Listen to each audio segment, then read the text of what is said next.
Hello, listeners, and welcome to the 7th episode of the Adapt podcast, the podcast about how society adapts to the world's growing challenges. My name is Suresh Murgason, and I am an incoming freshman at The Ohio State University in Ohio. And today I am honored to be joined by Mr. Roei Ganzarski.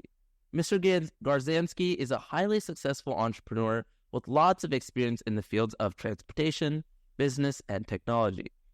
Mr. Ganzarski was invited by Congress to testify in front of the Transportation Committee for his knowledge of these subjects. Graduating from Wharton School, Mr. Ganzarski is known as one of Business Insider's top 100 leaders transforming business. Today, Mr. Ganzarski is the CEO of Alitheon, a tech company specializing in a product called FeaturePrint, a better way to authenticate and identify. So thank you for joining me here today. My pleasure, Harish, and please, Roy. Mr. Ganzarski is 80 years old and lives in Holland. Okay, got it. So Roy, thank you for joining me again. But usually my first question I like asking a lot of leaders in their industry is kind of what's the steps that got you to the place today, and kind of what's your personal story about, how you got to this position.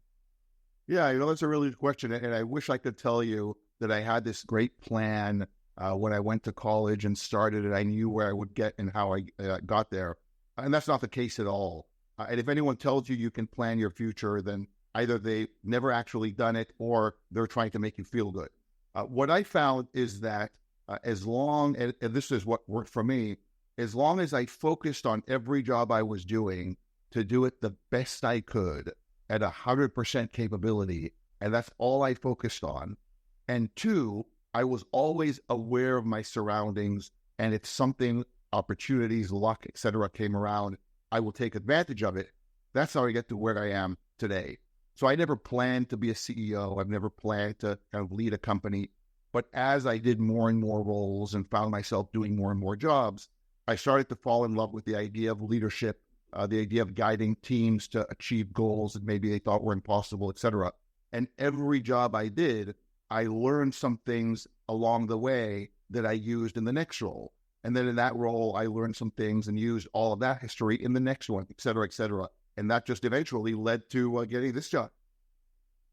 That sounds extremely cool. And I've actually noticed kind of a pattern, in fact, in your answer, that I think a lot of the other previous people I've interviewed almost have a similar response as to they actually don't really have a direct vision as to, what I'm going to do or what I'm looking to do. So do you think that sort of just using a mindset and a hard work mindset is what gets people to, I think, generally the places that they are today in high power positions? Or do you need specific skills or interest to really do that? Well, I think there's two parts to that, Naresh. First of all, I don't know that I'm in a high-powered position. I don't think I have any power at all. But with that said, there's a few aspects. One, you have to have skills. So what you're doing going to the Ohio State University to get a computer science degree, phenomenal, right? Get the skills that interest you. Don't get skills that don't interest you, but get skills that interest you, that you'll be passionate about, because you'll do those skills better, right? Anyone can learn to be a computer engineer. Anyone can learn to be a plumber. But if the computer engineer tries to be a plumber and doesn't like it, and vice versa, they'll fail. And so skill is one thing. Get the skill. The second is have a passion, right? Love what you do, have a passion about what you're doing, and that will show in your work. And then three is something that I truly believe in, and I talked to a lot of people about as well. Some people will call it God. Some people will call it fate. Some people will call it luck. But that thing, whatever you call it, will touch every one of us at some point, probably multiple points in our lives. The thing that really helped me was the openness, if you will, to think about it that way, the world that way, that luck, fate, etc. will happen. I just, quote unquote, need to be able to identify when it does and then act on it. So we're all lucky at some point in our lives. The question is, do you know you're being lucky? And if you do you do anything about it? When you see that new opportunity come up, do you actually go and chase it? Or is it I don't know that it'll work. I'm secure where I am. I like my current position. I'm getting good money. I don't want to risk it and go do something else, even though maybe that's the thing that will move you forward. So skill, passion, and being open to the fact that you will be lucky. You just have to act on it. I totally agree. In fact, also another trend I'm seeing is like a lot of people like talking about taking that risk, but like, did you have any difficulties or previous past experiences when you're really like confused as to, do I take the safe path or do I take this risk? Was that ever an issue for you on that decision path? Absolutely. What I worked at Boeing for many years, which is a great company when I worked there. And when I reached a point that I wanted to think about doing something else, I had this opportunity to join a small 6-person startup, completely different from the thousands and hundreds of thousands of people that work at Boeing.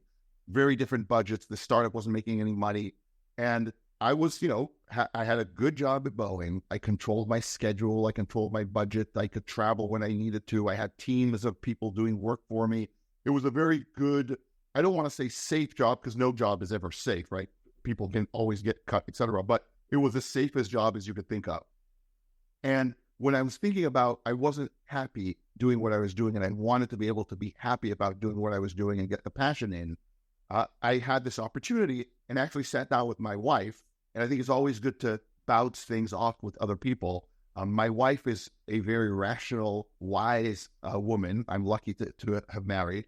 And she kind of said, hey, put the pros and cons of doing this on a piece of paper. And I suggest that always to people who are in their kind of thinking about their next step, do the same thing. Write it down. Don't just think about it, but write it down. What are the pros of moving? What are the cons of moving? And there were huge cons of moving, right? Cut in salary, cut in benefits, huge increase in risk, going from a successful global business to a no-name startup. But at the end of it, what she identified was that I was speaking with so much passion about this opportunity, even on the cause of the opportunity, that was where my calling was, and I should go do it. And even then I said, but she said, no, we just went through the pros and cons, go do it. And that was, over 10 years ago, and I never looked back. And so, yes, there was always this gut-wrenching, is it the right thing to do or not, in many stages of life. That's when you sit down and start to weigh pros and cons, and what is it that you're looking to do in your next step of your life, and follow that passion. So it's almost essentially like your story is kind of your passion has just kept pushing you in everything you've done, right?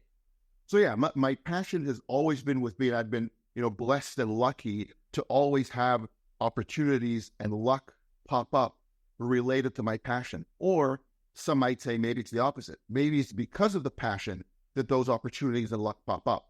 I don't know which is which, but in any case, yeah, I've always been able to maintain that interest I have in global business, cutting edge technology, leading smart people, etc. Mm-hmm.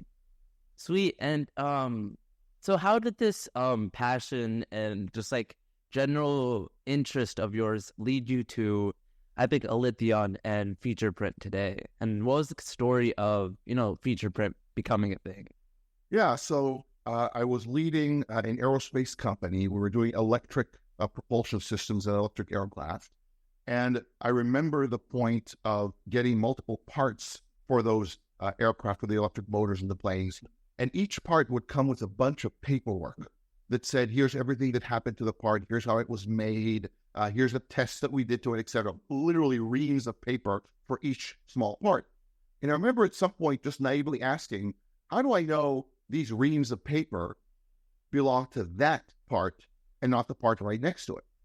And the answer was always one of two things. Either, oh, look, there's a barcode sticker or a serial number on the part. Just read that and it'll tell you.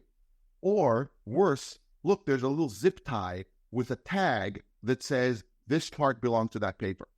And in both, I would ask, but even without knowing about Alitheon's existence or the technology, how do I know though? That tag, anyone could put it there. The serial number could be scratched off. How do you know? And the answer is always the same. You won't know. And today, for example, fast forward, in aerospace, just in the last 12 months, there have been multiple examples of fraudulent parts being installed on aircraft. either fake or used pretending to be you, etc., because people faked that paperwork. And so the problem is a real problem. But while I was doing that, I suddenly got introduced by one of the board members of Alitheon to this technology. And at first I said, no, that can't be. It's impossible. You just take a picture of something and you know exactly what it is. That can't be. Because I thought had that existed, that would solve all of my questions on the aerospace side. Then I came to see the technology. I met with the team. And in fact, not only was it real, it worked phenomenally well. And I called my wife and said, I know what I'm going to be doing next, because this can solve so many problems in so many industries that have similar issues. Sweet. And I think the FeaturePrint itself is kind of like a new way, as you said, to like separate those things. And it's definitely a new frontier for the old past of like QR codes. So for the viewers at home, what is a FeaturePrint, and like kind of how does it work in like simple or like layman's terms? Yeah, so think of fingerprinting things. That's really what we do. If you ever watch, Born Identity or CSI or any of those police movies, and they go to a crime scene and they find a fingerprint, what do? They say, hey, let's see if that fingerprint is a match in the system. And they take the fingerprint, they put in the system, and then you see a bunch of dots running on it, right? And it's comparing to the existing millions and billions of fingerprints that they have to see, can I find who that one person is, right? They're not trying to find out who it wasn't. They're trying to find out who it was. Was Haresh at that crime scene or not? And the fingerprint, why do governments like fingerprints and why is it so powerful? One, it's unique. Even twins and triplets have different fingerprints, even though they look identical, but their fingerprints are different. Two, they're inherent, meaning they're part of our body. We don't have to do anything to get a fingerprint. I don't have to get a driver's license or a badge, right? And number three, they're persistent. They're always with us. I can't forget my fingerprint. I can't lend you my fingerprint, right? It's just part of us. Compare that, for example, to how traditional identifications happen with a driver's license. Now, you're 18, you're going to college.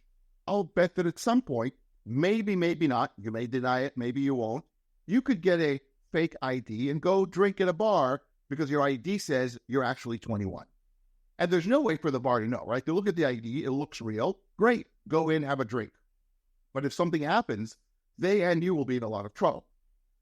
Now do that same thing for items. Right now, we all rely on all sorts of proxies or additives, like a driver's license for a person for a product, a tag, a QR code sticker, a hologram sticker, a piece of paper, a package, something that says, oh, look, this cup of coffee is in fact this cup of coffee. And we believe it. Why? Because people are gullible. Like I believe your driver's license or your badge, I believe the sticker. It's just human nature. We want to believe. But what we found is that there's a lot of problems. In fact, the world of fraudulent goods is about $3.5 trillion a year. Think about that. $3.5 trillion of fake goods or fraudulent goods every year, and it's growing every year as well, because there's a lot of bad people that found it's easy to fake things and put stickers and markers on and make a lot of money. So what we did was develop a technology that's similar to fingerprints for people. We do the same thing for things. We feature print them, or we kind of digitally fingerprint them. Because what we found is that every single thing that's made, and it doesn't matter if it's a cup of coffee, if it's a computer chip, if it's a weapon system for the military, if it's a bar of gold, if it's a luxury watch, if it's a baseball card, it doesn't matter. Everything in the world that's made already has on it a type of fingerprint, what we call a feature print. Why? Because these things are made by machines. Doesn't matter what type of machine, they're made by a machine, and machines can't actually do the same thing over and over again. They can't. So engineers, and you'll learn this maybe if you take a mechanical engineering or design engineering class at school, you'll learn the issue of tolerances. So for example, when this cup was designed, the engineer may have said, I need the opening here to be 4 inches wide, plus minus a thousandth of an inch. Why? Because they know that the machine can't make it 4 inches every time. It'll be within this range. And then you'll hear in manufacturing a lot about Six Sigma, etc., that the quality system will say, if you're 4 inches plus minus a thousandth, you look like all the other cups. You'll function like the engineer wanted. You're a good cup. We sell you. we have developed a way to look inside those tolerances and all of the little flaws, issues, aspects of the manufacturing process that in fact are unique to this cup, completely unique, just like your fingerprints are unique to a human being. And those constitute or make a sort of digital fingerprint, or what we call a feature print. And we take a picture of an item and record it with a regular cell phone or a regular industrial camera. We don't need any special equipment. And then the next time someone takes a picture of this item, just like they would find your fingerprint in a crime scene, the next time someone takes a fingerprint or a feature print of the item, we compare, and then we can say, yes, this is not only a real cup, this is cup number 176-3 that Roei bought from that store, not the cup next to it that someone else bought or the cup before it, but that specific cup. So, like you said, like you could just take a feature print with the smartphone, but like how long does that feature print take to develop? Because my process is that about half a second. It's unbelievable. So basically, our technology, that's really the cool thing. It took about 5 years to develop our technology. It's really deep tech. We take a picture with a standard phone, and then our algorithms will find what they need to find, which of course I can't share with you, but they find what they need to find to say, I can now extract from that picture that was just taken the feature print aspects that I want. And then we store that file, and that's all we store. We don't even need the picture. So we just store that file. And then the next time, and that takes about half a second, the next time someone takes a picture of that item, another half second later, we will have created that new feature print, send it to our backend, compare the two, or do the search, and then say, yep, I just found this cup. Or, nope, that doesn't exist in our database, which means it's not one of yours, probably fake. Okay, so let's say like I realize like the feature print uses like the like little irregularities and little mistakes here and there. But in my mind, let's say if like that same cup were to get a little damage on it, or maybe you drop it but it doesn't break and there's just like a little chip here and there, how will the feature print kind of adapt to that new change? Yeah, we get asked that all the time, and very well. And so I'll give you two kind of anecdotal piece of information on what they do, because I could tell you stories that it's perfect, etc. Kind of similar to fingerprints, right? If I were to cut off your finger, there's no more fingerprint. So it doesn't matter how good the system is, there's no finger to be seen, so there's nothing there. If I were to take this cup, and let's say I took the picture of this front part, let's say, where the logo of Alitheon is. If I were to completely erase this or put a mask on it, and you can't see the cup anymore, then clearly the system won't work, right? But for things like you said, wear and tear, some damage, etc., two pieces of information that came to us from customers of ours. One is a company that does some defense work, and they make parts from titanium for various planes and stuff like that. And then they feature printed it with our system, and then they tested these parts in all sorts of radical tests that they do. They drop them from different heights, and then they put them, they took a grinder and ground the parts, etc. And what they found, this is them telling us, is that after they deleted or erased or kind of damaged 90% of the product, they were still able to identify it, which is pretty cool. Another example is a company we work with that does kind of luxury goods, think of watches, jewelry, stuff like that. Very different from airplane parts, but also very similar. They're made out of high-end materials, good tolerances, right? They're quality items, steel, titanium, etc. They put them in, they have these tests. It's actually pretty scary to watch if you like watches. They take these expensive watches and they put them in a container with all sorts of rocks and ceramic rocks and stuff, and they tumble it. And they know from their knowledge that X minutes in this tumbler is like X years of wear and tear outside. And they were able to do 10, 20, 30 years of accelerated aging, what's called, where the watches came out, they came out damaged and dinged and broken, and we were still able to identify every single one of them. So as long as there's some surface remaining, we can probably identify it, or FeaturePrint can probably identify it. Again, with limits, of course. If I erase the whole thing, there's nothing left. Okay, that's actually super cool. So it's essentially, it accounts for all the wear and tear. It does. It does. It's pretty cool. I mean, we did some tests, for example, comparing it to barcodes or QR codes, And let's say I take a Sharpie and I erase the barcode. At that point, you're blind, right? You can't read the barcode. Or I slash the QR code, you're blind. You can't see it anymore. Or I take a hammer and ding the NFC tag or RFID tag. Again, you're blind. We did the same thing with ours. We take Sharpies and color the stuff. We then slash parts of it, and every guy would still identify it. Why? Because we're not reliant on a proxy. The barcode being ruined doesn't mean the part's ruined. It just means that thing that you're relying on information doesn't work. But when we take a picture of the part, there are so many redundancies on that we can still identify it, even though the traditional or kind of old methods don't. Okay, so did this type of, like, the testing, you guys said you were, like, testing on this. So was this kind of like do you guys plan for this to be like a counter effect, like to prevent like future like wear and tear? Or was this just a side effect that, came out of the software? And I mean, it's a good thing, so you don't want to remove it. So was this like a purposely protected idea in the software process, or? Well, it's both, right? So the first is, let's make sure that in good conditions, we're able to trace and identify the items as they should be.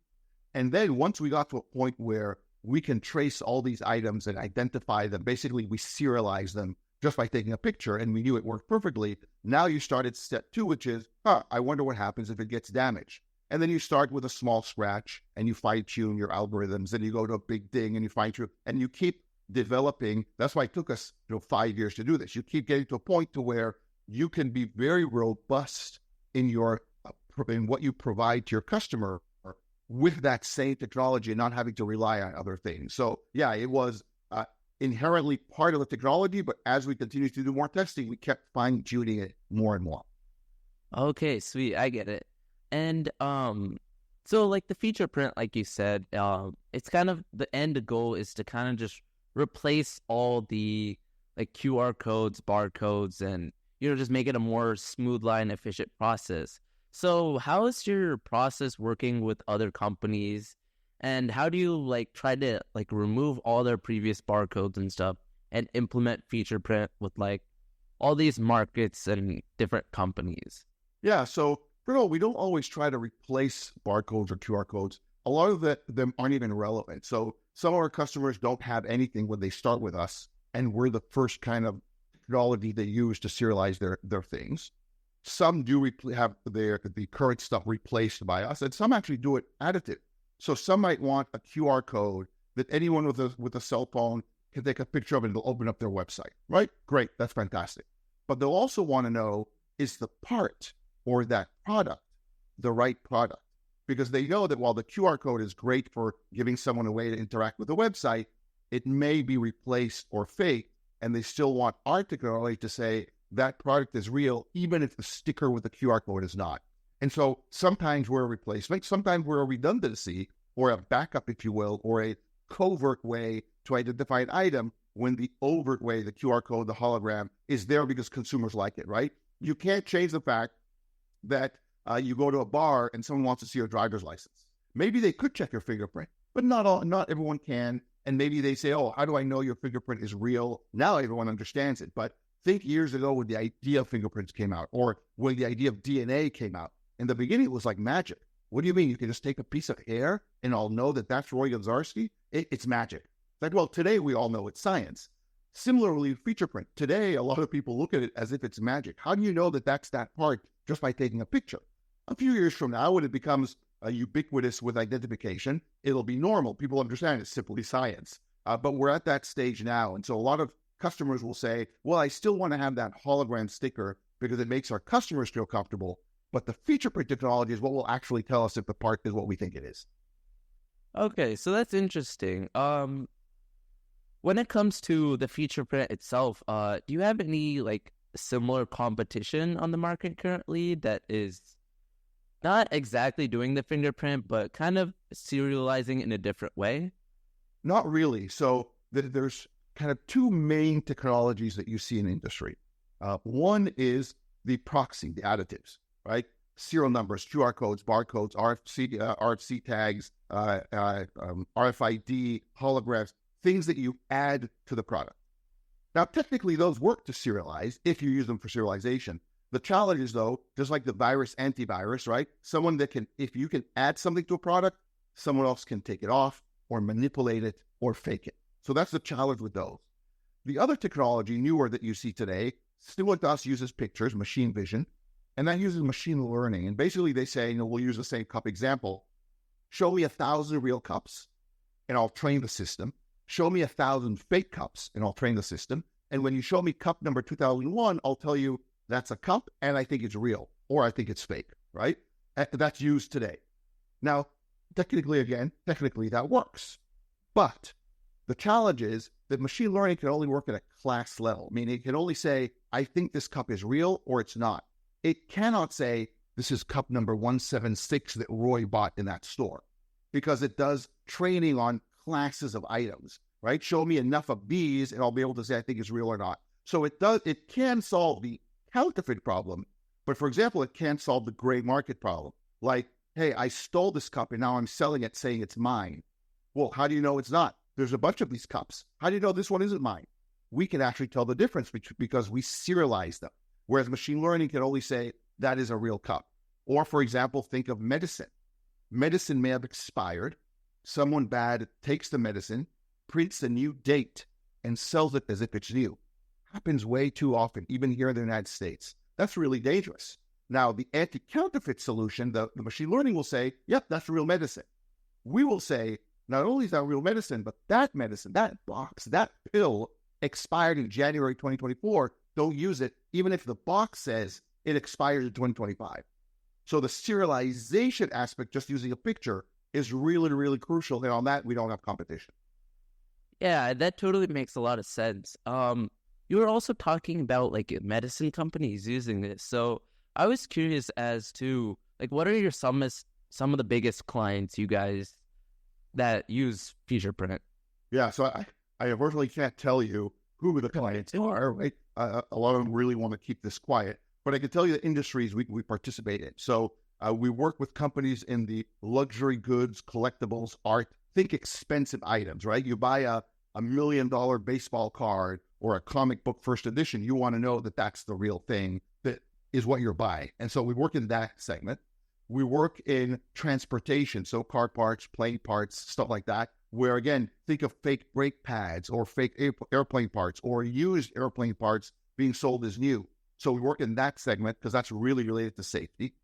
We work in the precious metals industry. If you're ever watching movies and you see these big gold bars going into banks, etc., we protect those types of gold bars by making sure that they're real and not just fake, but not illegal. What I mean by that is gold is easy to find out if it's pure or not, right? It's a chemical reaction. It's a chemical. But if it's pure gold, it's illegal. For example, gold that's mined in the Congo has been deemed illegal, kind of like war diamonds, right? They use slave children to mine the gold. And so countries have said, we don't want gold from that country. But the gold is pure gold. And so what a lot of these places that do illegal mining do is they melt it and make it look like a bar of legal gold. Now, you get that bar of gold, you see the logo, you see the serial number, you check it's real gold, and you think it's great, except it's illegal. And so we help protect against that as well. We work in pharma medical, as I mentioned. And then the last one, we started working with government as well, all sorts of aspects of the government. Okay, so sweet. You mentioned like a lot of people like messing with like gold and kind of ruining the authenticity of it. But since there's like a lot of, or the way I picture it, there's a lot of different countries on this sort of conflict. Is there any issues you guys have with like different regulations and different country rules? No, because at the end, what we do is we say, is this cup or is this bar of gold what it says it is? So if I tell you I'm selling you bar of gold number 123 made by company X in Switzerland, is that in fact what you're getting? And you can pull out your cell phone, take a picture of it, and it'll tell you, yeah, that is in fact that bar of gold. Not a bar of gold like it, but it's that one. So if someone from a conflict country is trying to sell you that gold, even if it may look the same, and even if it's real gold, our system will tell you that's not what that says it is. We don't know what it is. Maybe it's still real gold, but it's not the bar that you think it is. And that's what makes a difference. Okay, so is the FeaturePrint at least planning to I think all the uses so far are kind of more on the markets and stuff. Do you think this will be available, or are you guys planning to make this available for like people, just average people, or? Well, one day, yes. So when we get to a point, and that's part of the plan for one day to get there, my vision is one day you'll be able to download the FeaturePrint app to your phone and take a picture of your bicycle, your scooter, right? The watch that you got from your dad, whatever it is, right? Whatever you think is important, you'll be able to FeaturePrint, what we call register in the system by taking a picture, and then you're now protecting it. And then if one day someone steals your bike, and the first thing they're going to do, by the way, is erase the serial number that's on the bike, you can go and take a picture of it and say, no, that's my bike. Not a bike like it, but that is my bike.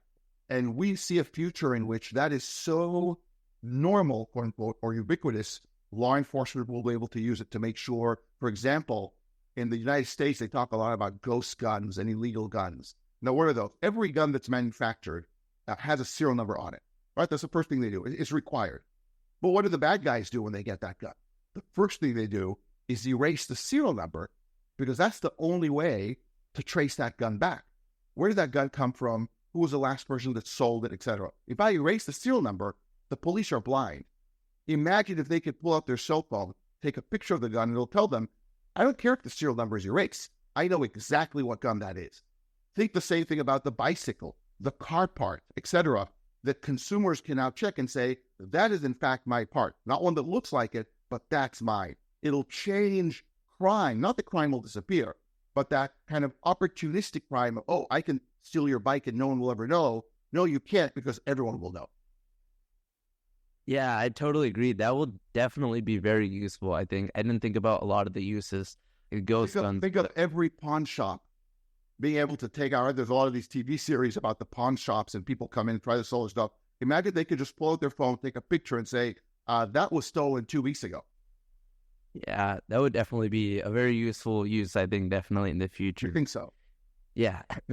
And then, so sadly, as we are running out of time, a lot of my last final question I like to leave a lot of my interviews off with is, I think as we are entering like a new frontier of artificial intelligence and like augmented reality, VR, all these sort of cool stuff, I always like to ask a lot of my interviews is, what do you think is the next frontier of technology, or just frontier in general? What do you think is going to be that next artificial intelligence? So for me, it's not really about what's the next artificial intelligence, but rather how are we actually going to use it? And that's the important part, right? Because we could keep developing technologies, but if no one ever uses them, or it's kind of this niche, who cares? I'll give you an example. I was in Phoenix a few weeks ago speaking at a conference, and I saw a Waymo automatic or autonomous taxi. I said, I have to try this thing. So I downloaded the Waymo app, and I called one of those, think of like Uber, except there's no driver. So this car shows up. It was a really cool Jaguar car, a bunch of cameras and stuff on it, and it stops right next to me. I use my phone to open the door. I get in next to the driver's seat, and it takes me to my hotel. Normal speeds, it changed lanes, everything with no driver. It was really weird because you look to the left and there's no one there, but everything's driving. That is the future, because if you really think about what that means, it means when we get this to a scale that the costs are now low, it means we don't need to own a car. Because right now, I have a car, and most of the day, probably 23 or 22 hours out of the day, it's sitting doing nothing. And for a total of 1 to 2 hours, it's taking me to work and back, right? I'm driving it, go to the shopping center and back. But most of it just sits there. What a waste, right? Imagine if we could all live with these automated cars like Waymo. They can work 24 hours a day, take us where we need to go. It would be safer because people won't do accidents or get tired or drink when they're driving. You just get in and it will take you where you need to go. So I think the challenge isn't, or the question isn't what's the next technology to be developed. It's how are we going to make sure that we use the technology we have today the right ways to make life better. Sweet. And I totally agree with everything you said. I think it's great that we need to build our technologies more to, for like a simple thing like that Waymo car, the more there is, like, we'll be in a much safer and better world. So I think that... And so your job is, when you go now to the Ohio State, is you learn how to do that and then make it happen. Yep, I'll definitely work on that. Definitely Waymo sounds like a very cool, maybe even possible topic for the future on one of these episodes. So thank you again, Mr. Roei, for coming on the podcast today. And thank you, listeners, for joining in to the 7th episode today. Thank you very much, Arish.